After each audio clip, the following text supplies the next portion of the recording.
इसका आरएमएस निकालना हो तो क्या करेंगे कि सर इसका आरएमएस निकालना है तो फंक्शन लिख लीजिए। आपको पता है जनरलाइज प्रोसेस कैसा है कि आई ऑफ टी अगर लिखे, टाइम पीरियड तो टी रहेगा, तो इसका हो जाएगा I am by T into T, ये हो गया, और टाइम पीरियड टी है तो फटाफट कर देते हैं। तो I R M S equal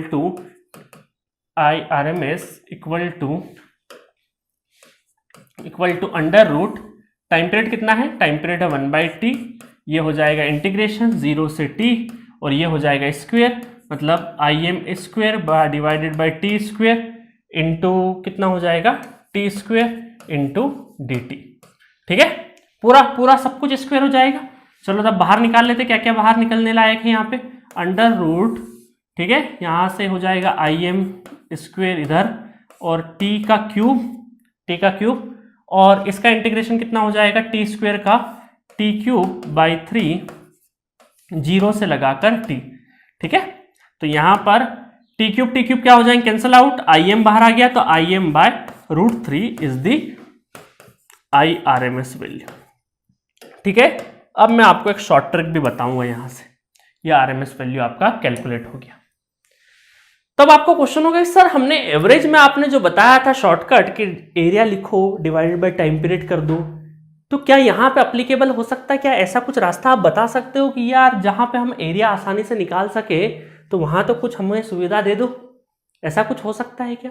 चलो थोड़ा दिमाग लगाते हैं कि अगर चलते हैं आरएमएस वैल्यू पे सबसे पहले तो हम लोग, है ना, चलो यहीं पे डिस्कशन कर लेते हैं। मैंने बताया कि आपको आरएमएस वैल्यू का मतलब क्या है ना, डिस्कस करते हैं, जड़ पे जाते हैं वापस। आरएमएस वैल्यू का मतलब है कि अंडर रूट कर दो और स्क्वायर करके मीन कर दो, स्क्वायर कर दे एफ ऑफ टी का, क्या कर दो स्क्वायर कर दो और उसके बाद मीन कर दो, और उसके बाद अंडर रूट लगा दो। इसका मतलब है देखो कि सेंटर स्क्वायर करने के बाद मीन करना है और उसके बाद अंडर रूट करना है।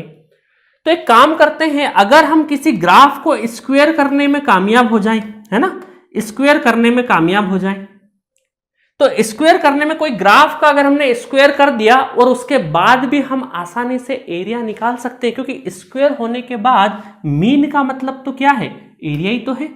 देखो मीन क्या है, मीन ये स्क्वायर हो गया, चलो स्क्वायर कर दिया हमने, किसी तरीके से हम स्क्वायर वेवफॉर्म का स्क्वायर करने में कामयाब हो गए और उस स्क्वायर का एरिया आसानी से अगर निकाल सकते हैं तो ये area divided by time period ही तो है।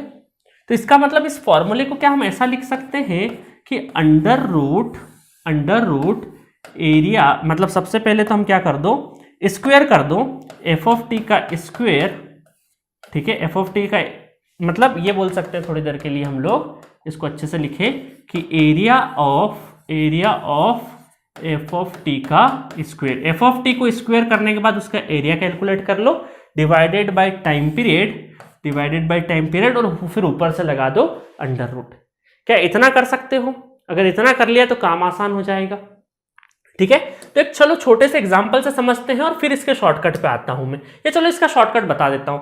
अब आप बोलोगे सर इसका स्क्वायर करेंगे तो फिर हमारे पास तो बड़ी दिक्कत हो जाएगी, चलो स्क्वायर करके देखें। तो इसका स्क्वायर करते हैं सबसे पहले तो हम लोग, है ना, इसका स्क्वायर करें तो ये जो आपका t है y इक्वल टू x की लाइन है, तो x स्क्वायर हो जाएगा, मतलब ये स्ट्रेट लाइन क्या हो जाएगी, पैराबोलिक में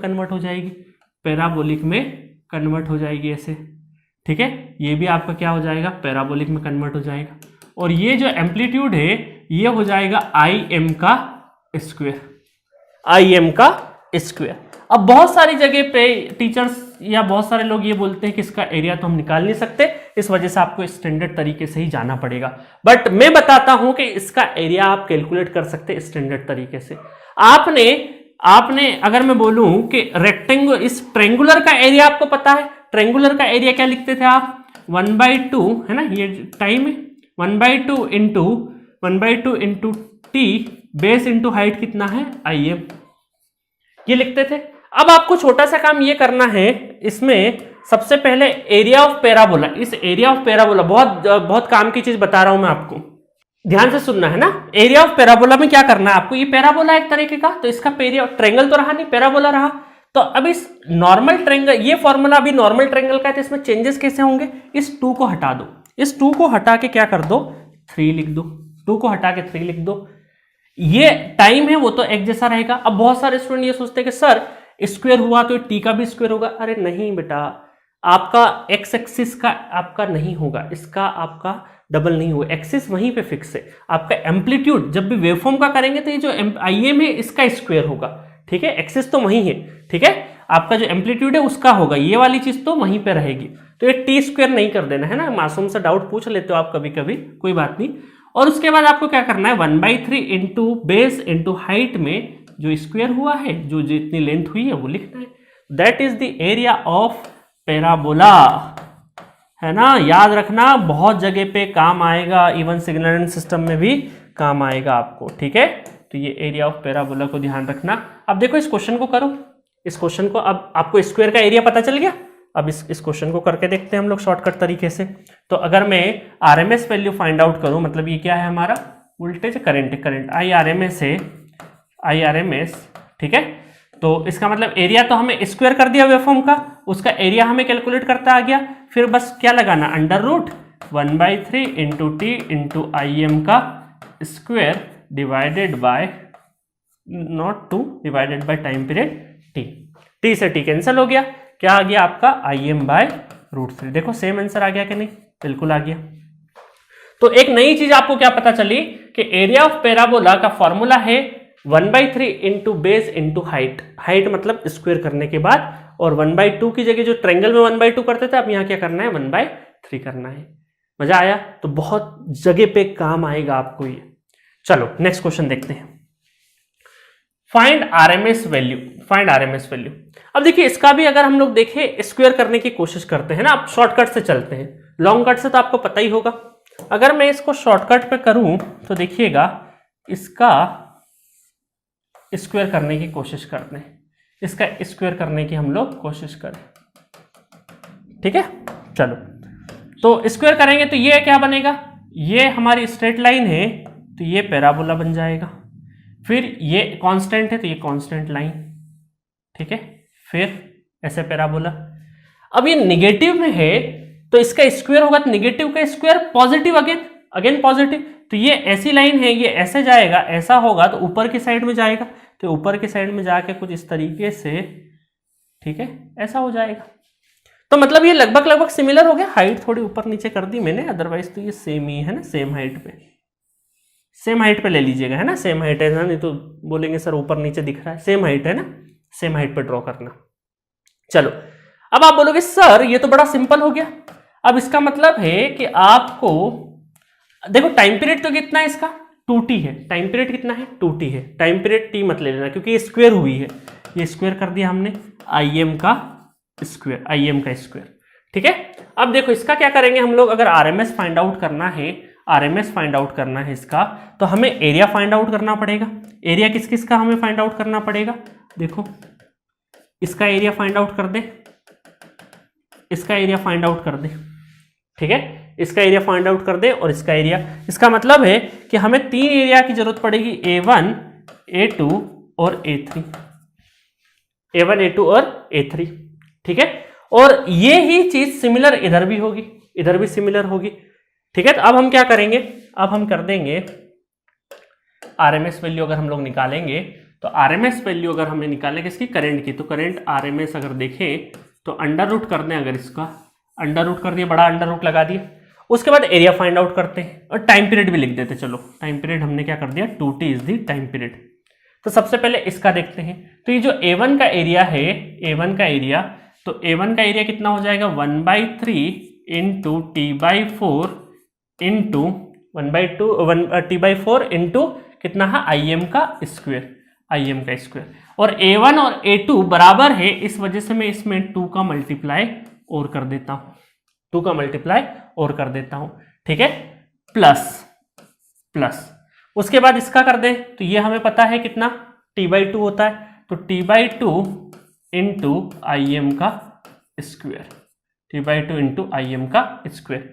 अब मुझे पता है कि इतना जितना इसका निकाला एग्जैक्टली सेम उसी का उतना होगा, उसी का एग्जैक्टली सेम उतना ही होगा। तो मेरे पास 2 रास्ते हैं। आप बोलोगे सर आप क्यों 2t के चक्कर में पड़े हो, डायरेक्ट टाइम पीरियड t कर दो। बट मैं आप कंफ्यूज नहीं हो, इस वजह से मैंने 2t किया। अगर मैंने 2t टाइम पीरियड किया है और ये एग्जैक्टली सेम है तो एक 2 का मल्टीप्लाई और कर देता हूं, एक 2 का मल्टीप्लाई और कर देता हूं, क्योंकि ये जितना पूरा निकाला एग्जैक्टली सेम है तो ये जितना पूरा निकाला इसका मल्टीप्लाई बाय 2 कर देता हूं। तो 2 से 2 क्या हो जाएगा, कैंसिल हो जाएगा। तो बात वही हो गई घूम फिर के, या तो पूरे का कर दो या तो पूरे का, बट हम लोग चलेंगे स्टैंडर्ड से, क्योंकि आप गलती नहीं कर दो, है ना। क्योंकि हमें पता है स्क्वायर होके वहीं आएगा, चीजें स्क्वायर होके ऊपर ही आएगा, तो उसका इतना कर दें तो वही टाइम पीरियड बन जाएगा। मतलब टाइम पीरियड थोड़ी देर के लिए, ओरिजिनल वेवफॉर्म का टाइम पीरियड तो 2t ही रहेगा, बट अभी हमारा स्क्वायर होके जो वेवफॉर्म आया उसका टाइम पीरियड t करके भी कैलकुलेट कर सकते हैं, क्योंकि सेम आएगा आंसर हमारा। ठीक है, तो अभी हमने क्या किया, 2 से मल्टीप्लाई कर दिया तो 2 से 2 कैंसिल हो गया। ठीक है, तो अब हम इसको सॉल्व कर देते हैं फटाफट, इसको सॉल्व कर देते हैं। तो ये आ जाएगा अंडर रूट im तो बाहर आ जाएगा, तो फिर 2 और 2 दूनी 4, इसका मतलब है कि ये हो जाएगा im का स्क्वायर, और t से t भी कैंसिल कर दिया मैंने। ठीक है, तो ये आ जाएगा 3 दूना 6 और प्लस im का स्क्वायर डिवाइडेड बाय 2। तो यहाँ पर अगर हम लोग देखें तो LCM आ जाएगा 6, तो im का स्क्वायर प्लस 3 im का स्क्वायर डिवाइडेड बाय 4, है ना, 4 हो जाएगा, 4 का बाहर निकला 2 बाय रूट 6, या फिर एक काम करते हैं, एक बार कैंसिल कर देते हैं इसको हम कर देते हैं 4 बाय 6 im का स्क्वायर, 2 दून 4, 2 तिया 6, इसका मतलब under root 2/3 into im is the IRMS। मजा आया, बहुत सिस्टमेटिक तरीके से, बहुत सिंपल तरीके से हमने एरिया के हिसाब से कर दिया, और आंसर कितना आया, अंडर रूट 2/3 im। तो चलिए नेक्स्ट क्वेश्चन की तरफ बढ़ते हैं। तो question number 174, find RMS value. जल्दी से कर दीजिए, बहुत आसान क्वेश्चन है। ठीक है, तो यहां पर रिपीट कब हो रहा है, कितना है हमारा टाइम पीरियड। अच्छा मैं एक काम करता हूं, स्क्वायर कर देता हूं। सबसे पहले स्क्वायर कर दूंगा तो 2 का स्क्वायर हो जाएगा और 4 का स्क्वायर हो जाएगा, मतलब वेवफॉर्म का। ये मैंने डायरेक्टली एम्पलीट्यूड लिख दिया है ना, अदरवाइज ये वेवफॉर्म भी यहां से उठेगी, तो मैंने डायरेक्टली यहां पे स्क्वायर कर दिया।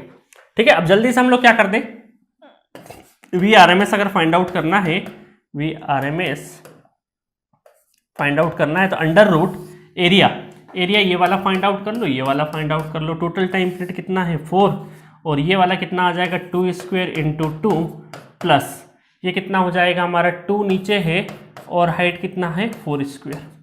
ठीक है, तो कितना हो गया, ये हमारा हो जाएगा, कैलकुलेट करेंगे, 2 दूना 4, 4 दूना 8, तो 8 प्लस 16, 16 दूना 32 divided by 4, that is 40 divided by 4 10, तो under root 10 is the RMS value for this question. तो बहुत ही सिंपल तरीका है ना। अब एरिया वाला चीज पता चल गया तो अब काम आ गया, पर ध्यान रखना एरिया में कई बार हम ये स्क्वायर करना भूल जाते हैं, स्क्वायर करके फिर एरिया निकालने का है ना। नेक्स्ट क्वेश्चन देखते हैं, एक वेरिएशन और देखते हैं। चलो झमाझम क्वेश्चन है ये, इस तरीके से पूरा पीरियोडिक आगे बढ़ता जा रहा होगा। तो हमें पता है कि सेम यहाँ पे ये वाले और ये वाला और आगे चल के इस तरीके से है, तो बट टाइम पीरियड हमारा क्या है t है, मतलब हमें अगर इसका पता चल गया, इसका पता चल गया, तो हम एक्चुअल में क्या करेंगे, एक्चुअल में देखिएगा स्क्वायर करते हैं, स्क्वायर करेंगे तो पैराबोलिक, फिर अगेन पैराबोलिक, तो इसका मतलब है कि ये हमारा क्या हो गया, im का स्क्वायर हो गया, ये t/2 दैट इज t।